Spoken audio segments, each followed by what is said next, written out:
Hello and welcome to my garden in the Zone 7 area. Today we're talking about one of my favorite times to grow, and that is in the fall. Some may believe that this is a harder time to grow, but I think it's actually one of the best times to grow. And we're going to talk exactly why, as well as the best items that you can be adding to your garden right now in September so that you have an amazing growing season. You can get fresh greens all through the fall up until the first frost, which is around October, November time in Zone 7, and then how you can even get items past that, some cold hardy ones, and start to prepare for next year. So let's jump in. One of the best kept secrets in gardening is fall gardening. With the colder temperatures, you are going to get far less pests, you're going to have to water less, and this means that you're going to have sweeter carrots, more tender greens, as well as less work for you because you won't have to be watering as often, which is ideally what you want in the garden. Here in Zone 7, the first frost doesn't land us until end of October, early November, which means if we're planting now in September, we have 6 to 8 weeks until that first frost date. We're going to cover a few different plants that you can be getting in the ground now, from fast growing veggies to plants that can overwinter a little bit longer, to getting perennials in so you have a head start on next year.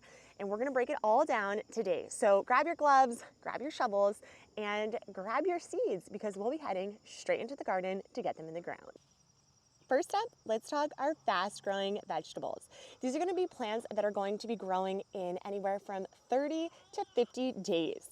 Now, the ideal way to find a fast crop is when you're looking at your seed pack, look for something like early, baby, or quick on the seed packet, and usually those plants are just going to come out a lot faster. Some examples are leaf lettuce. You're going to want a loose leaf, something like black seeded Simpson or butter crunch.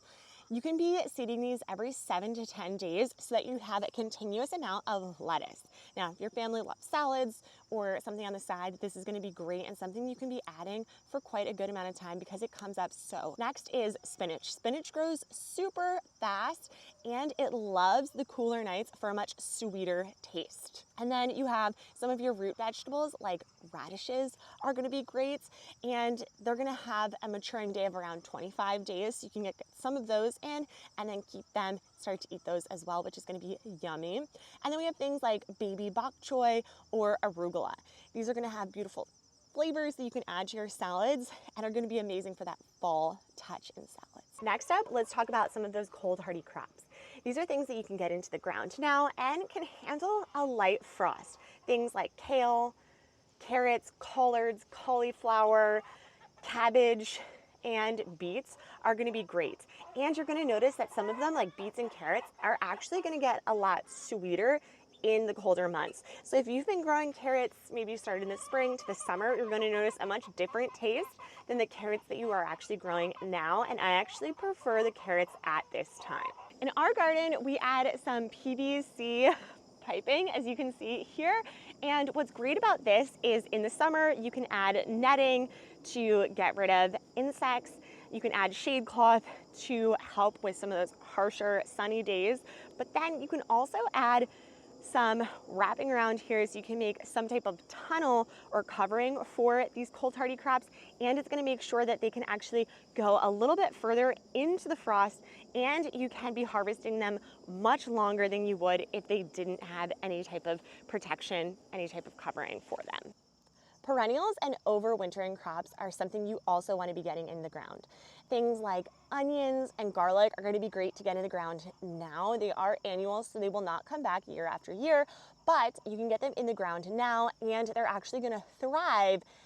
They'll overwinter and then come out in the spring. Garlic you can plant a little bit later, so don't worry if you don't have it yet, but I would definitely order some garlic and onions and get those in the ground now, and we will be doing another video on that. So stay tuned, subscribe if you aren't already a part of the channel so you know exactly how to get those in the ground now. You can also get some of your perennials in, things like berries. So this is a great time. I found that some of those big box stores will usually have sales on blueberries, raspberries, strawberries, and you can be getting these in the ground now. If you are going to do raspberries, blackberry bushes, strawberries, they spread like wildfire. So I definitely suggest putting them in some type of gardening container unless you're okay with them going crazy. Things like blueberries aren't going to get as wild, so you can put them in the ground and they're not going to spread as much.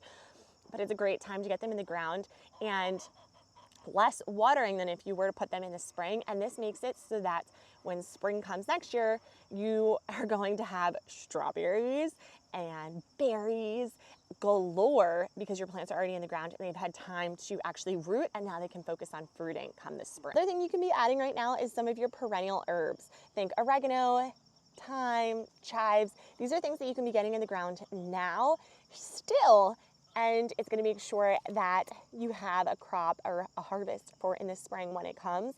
Also, these are perennials, so year over year they will still be there.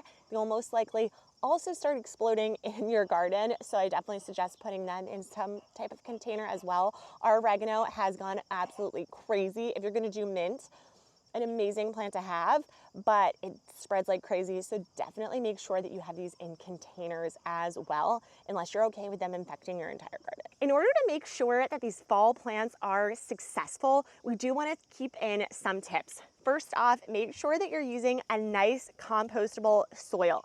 It's still really important that you're giving your plants a nice nutrient soil, especially if you're planting them in the same ground or areas that you had any other crops in. You might want to add some additional organic materials into that to make sure that your soil still has a lot of that nutrients in it. Next up is going to be mulching. You can choose to mulch in a few different ways. You can do straw mulching like we have here, which is an amazing medium for mulching because it breaks down pretty quickly and it doesn't take too much energy to break down, so there's still going to be a lot of nutrients in here. You can also do some wood chip mulching as well. This takes a lot longer to break down and can change the pH of your soil. So you definitely want to look into where you're mulching with wood chips versus not. Some of those perennial bushes might prefer that a lot more than some of our annual crops that we're putting in, where I definitely suggest something like straw or a different type of mulching on top of that. We talked about how the fall is a great time because there is so much more rain, but you do still want to make sure that you are watering. All seeds, especially new ones, love to have fresh water to make sure that they're growing nice and great. So make sure that you are still watering all of your plants consistently, unless there's rain and you don't need to water that day. And then lastly, make sure that you're checking your calendar. You want to take your frost date, your first frost date, which you can Google for your area, and then count back from there and making sure that you're getting in your plants exactly when they need to. So you can look at the seed pack, you can Google it, and just say, how many days prior to the first frost can I get this in? Especially some of those things like garlic and onions that you want to make sure that you get in the ground because they're going to be your first spring crop that you've planted. So make sure that they're in the ground before the ground actually freezes. Same with some of your perennial bushes as well, your perennial berries as well. Fall is such an amazing time to be planting in the garden, regardless of which zone you're in.